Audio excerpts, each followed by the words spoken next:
everyone. We're going to be looking at the distance formula today.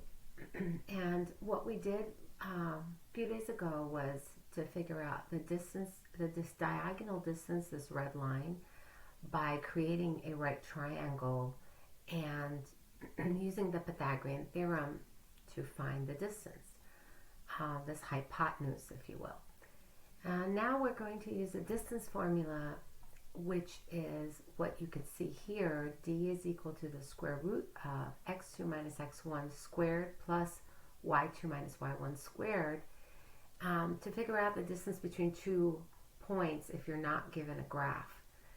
So one of the things that I want you to see is how similar this is to the actual Pythagorean Theorem. And so when we did the Pythagorean Theorem, we said C is equal to the square root of, right, A squared plus B squared. If you recall, when we solved for C from the beginning of the formula. And what I want you to see here is that this A squared is the same thing as x2 minus x1. As you could see here, with this line, this horizontal line on this right triangle, right? x2 minus x1 is the distance between this point and this point. And that if we say, like, for example, x here is 2, right? No, actually, it's x here is 3, sorry. It's not 2. X is 3, right? So it's 1, 2, 3, and x is 3, right? And then the x value here is, let's see, 4, 5, and 6, right? And the x value here is 6. So we know if we do our hops that we did before, we did 1, 2, 3 hops. So we know the distance from here to here is 3. But we could also figure out the distance by putting it into the formula. Our distance between point 3 and point 6 is 6 minus 3, which is also equal to 3.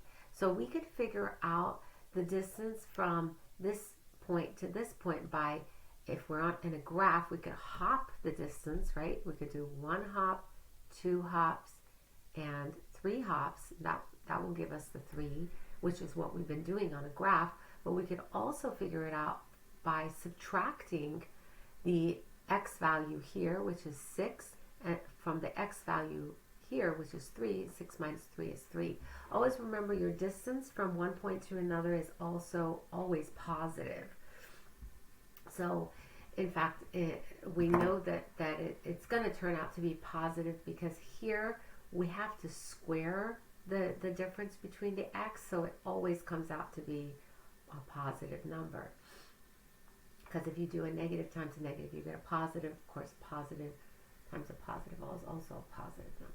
Anyway, so you'll be able to see all this in action when we actually solve these, but just to kind of give you a idea, the same thing happens for y. So the A is equal to x2 minus x1, which we saw here happening, and B is equal to y2 minus y1.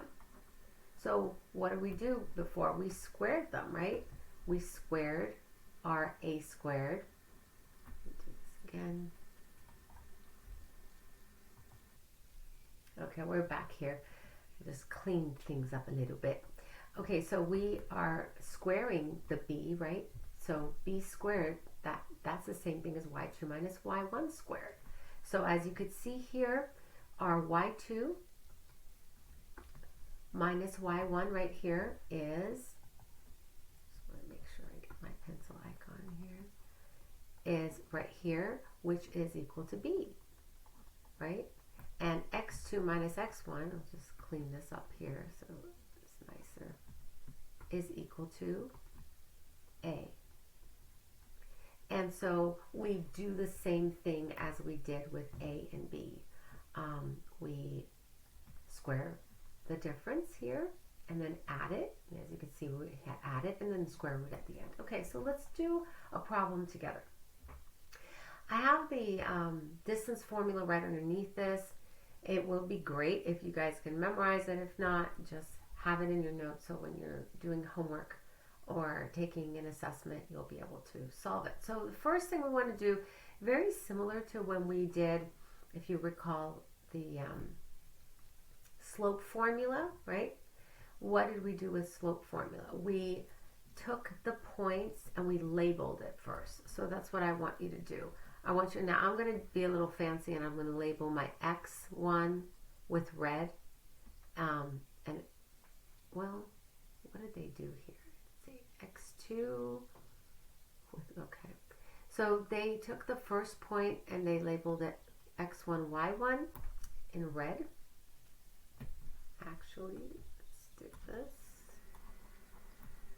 The first point is in blue. So X1, Y1 is in blue, and X2, no, again, X1, that should be, sorry.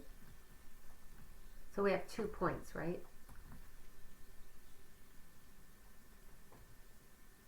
Yeah. X2, Y2 is in red. So what's happening again is just like when we did the formula for slope, we would do y2 minus y1, remember this? And x2 minus x1, right? But remember we did the slope formula, we put these arrows in this position because the y2 minus y1 was supposed to be on the top of the fraction, but this time there's no fraction, right? I just want to make sure that you are clear that you are subtracting the right numbers. Some people go and they subtract the 5 and the 3. That's not correct. You're subtracting the horizontal and the vertical distance. So you're subtracting x2 minus x1 and y2 minus y1. So why not just do the same thing that you are used to from when we did the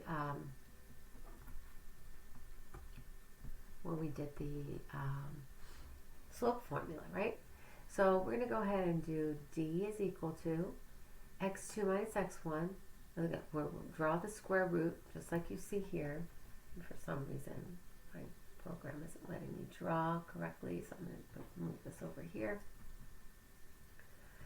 And we're going to go ahead and write parentheses, open it up.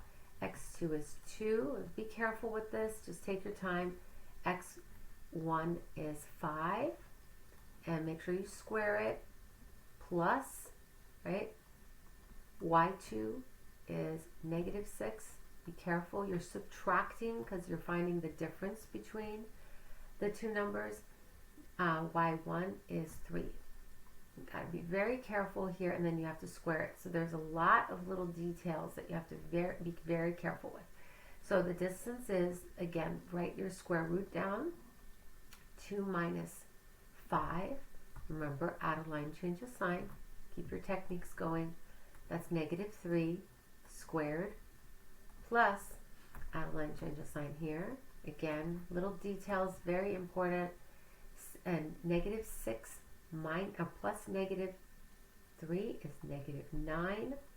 And then, but you're squaring it, right?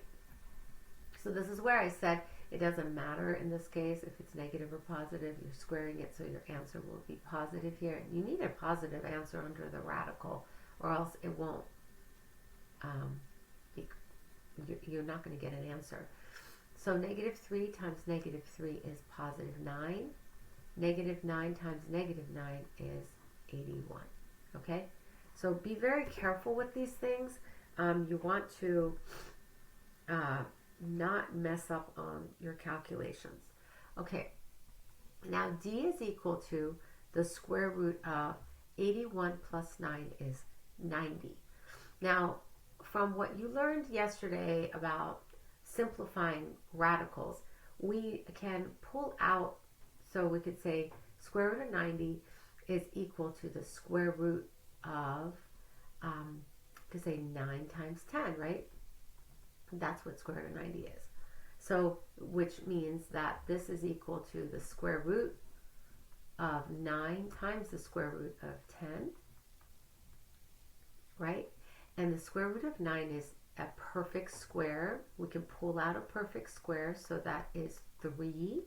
And then the square root of 10 is not a perfect square, so we just leave it. So your final answer is going to be 3 times the square root of 10. Now, this is a simplified radical. So when you're simplifying your radical, we could, have taken the square root of 90 and said, oh, square root of 90 is 9.48. So you could say, oh, D is equal to 9.48, and we could simplify it to 9.5. But that is not an exact answer. This is an exact answer. Exact answer. This will give you, but it's simplified. Okay, so it's a simplified radical.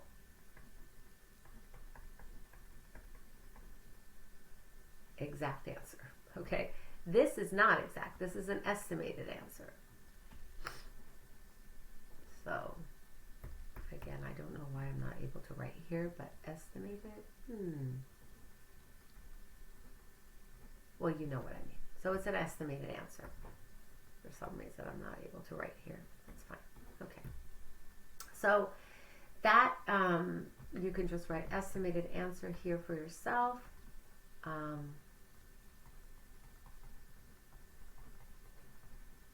Answer. Okay. So let's go ahead and do some more examples. I'm not even able to erase that. That's fine. Let's go ahead and do number 2 together.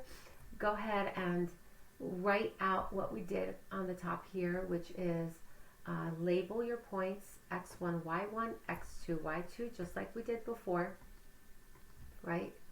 X1, y1, x2, y2. And go ahead and make sure that you are doing this correctly. This is a little sensitive, okay, guys? Be very careful with this. So you're taking your points and you are subtracting them. y2 minus y1, x2 minus x1, just like the formula says. So D is equal to the square root of x2, which is 2, minus x1, which is 1, squared. You got to square it, plus y2, which is negative 5, minus y1, which is negative 3. Be careful when you have negatives in your points. That's a little tricky, and you got to square that too. Okay, so D is equal to, and what we want to do is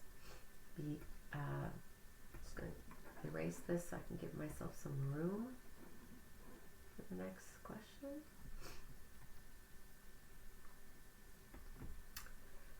Square root of 2 minus 1 is 1 squared. 1 squared is 1. Remember that, it's not 2. And then negative 5 minus negative 3. Be careful with this. Add a line, change the sign here. So negative 5 plus negative 3 is negative 8 squared. You're going to go ahead and distance is equal to square root of 1 squared is 1, because it's 1 times 1, right? Plus negative 8 times negative 8. 64 is positive, right? D is equal to the square root of 65. Okay? So you want to be careful with this. Make sure that you are picking up all the numbers that you need to, subtracting them accurately, squaring them accurately, and just double check your work. Okay.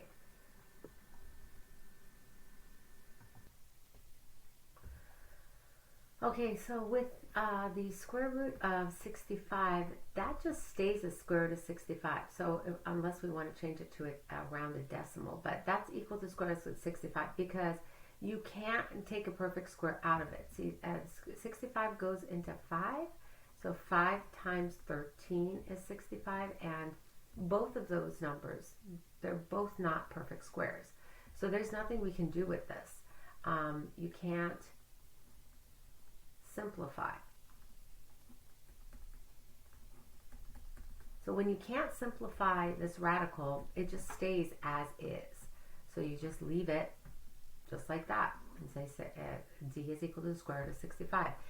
If you were able or given the option to round your number to the nearest tenth, then you would do that, and square root of 65 comes out to be, just do it one more time here, just 8. So it could round up to 8.1. This is 8.06. So that could also be an answer. But if you can't simplify your square root, then you leave it as square root of 65. Or if you're given the option to round to the nearest tenth or 100th, then you put that little squiggly line. That means that this is an approximation, 8.1. Okay, let's keep practicing this skill. This is something that you want to be sure that you know how to do well, so that you have enough problems that you're practicing with. Go ahead and look at this. These two questions here. Go ahead and do problem number 3. If you finish early with number 3, then do number 4, and we'll be back with the answers. Okay, so the last 2 questions here, number 3. Let's see the work. I have both the decimal answer and the simplified answer for you, so that you could see. This one here is the simplified version of your simplified radical, and this here is the approximation decimal approximation. Remember, when you were simplifying the radical, what you were trying to do is, with this one, you're multiplying, you're factoring out a perfect square.